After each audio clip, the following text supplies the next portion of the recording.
Malayziya Baş Ministri Mahathir Mohamad 5 gün davamlaşadigan Xitoy ziyoratini boshladi. Beijing poytaxt aydirumiga tushgan Mahathirga Tashqi ishlar ministri Sayfiddin Abdullah, xalqaro savdo ministri Darrell Liking va korxonchilar hamroh bo'ldi.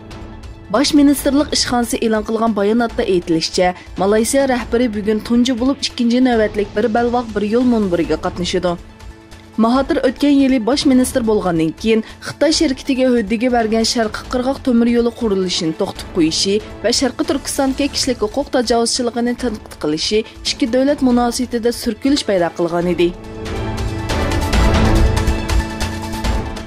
Rossiya prezidenti Vladimir Putin bilan ko'rish uchun poyezd bilan yo'lga chiqqan Shimoliy Koreya rahbari Kim Jong Un Rossiyaning Vladivostok shahriga yetib keldi.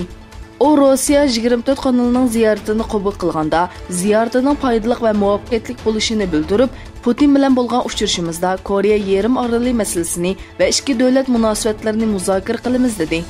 Shimoliy Koreya rahbarining Rossiyaga qilgan bu ziyorati tunji ziyorat bo'lib hisoblandi.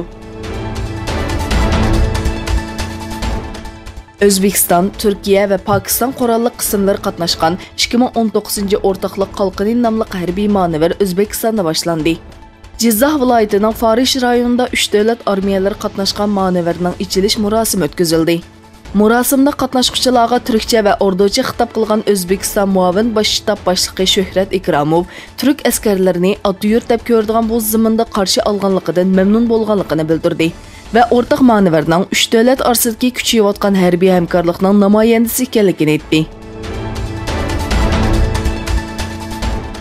Yevropa İttifaqı Misr prezidenti Abdulfattah el-Sisining 2030-yilgacha vazifada o'ltirishga yo'l ochadigan asosiy qonun o'zgartirish haqida qonunning ustunligiga rioya qilishga chaqiriq qildi. Yevropa İttifaqı komiteti tarafidan e'lon qilgan bayonotda Misrga qonunning ustunligi, adliyaning tarafsizligi, yig'ilish va ifoda erkinligi qatorliq jihatlardagi xalqaro va rayonlik ahdnomalarni xotirlayapmiz. Misrning bu ahdnomalarga rioya qilishini umid qilamiz deyildi. Amerika Turkiyaga F-35 turidan chiqarib etish bilan tahdid selayotgan bir paytda Rossiyaning mudofaa texnikasi eksporti sohasidagi korxonalardan muhim bir bayonot keldi. Rossiya taratqullariga so'z qilgan Rossiya mudofaa sanoati shirkatining boshlig'i Aleksandr Mikhayev, agar Turkiya taraf kengash uchun bizga murojaat qilsa, imkoniyatlarimiz doirasida Turkiyaga urush aeroplanlari ta'minlab berish haqida suhbat o'tkazishga tayyormiz dedi.